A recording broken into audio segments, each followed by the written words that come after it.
शिमला की वादियों में जहां देवदार के पेड़ आसमान छूते थे, रिया और अर्जुन की कहानी शुरू हुई। रिया एक शांत स्वभाव की लड़की अपने दादाजी के साथ रहती थी। अर्जुन एक उत्साही फोटोग्राफर शहर की भागदौड़ से दूर शांति की तलाश में पहाड़ों पर आया था। एक दिन जब बरसात की पहली बूंदें गिरी, रिया अपनी बालकनी में बैठी चाय की चुस्कियां ले रही थी। तभी उसकी नजर अर्जुन पर पड़ी, जो भीगते हुए देवदार के पेड़ों की तस्वीरें ले रहा था। उसकी आंखों में एक अजीब सी चमक थी, जो रिया को अपनी ओर खींच रही थी। अगले कुछ दिनों में उनकी मुलाकातें बढ़ने लगी। रिया उसे शिमला की छिपी हुई खूबसूरती दिखाती और अर्जुन उसे दुनिया के अलग अलग कोनों की कहानियां सुनाता। उनकी बातें चाय के प्यालों के साथ घंटों तक चलती रहती।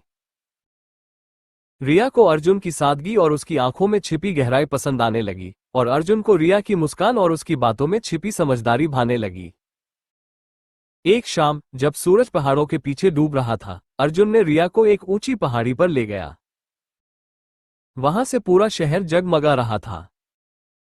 अर्जुन ने अपनी जेब से एक छोटी सी लकड़ी की नक्काशी निकाली, जो उसने रिया के लिए बनाई थी। वो एक छोटा सा देवदार का पेड़ था, जिसके नीचे दो छोटे इंसान थे।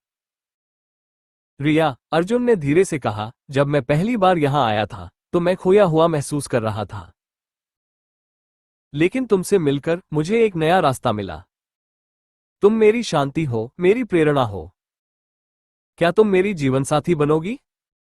रिया की आंखों में आंसू आ गए।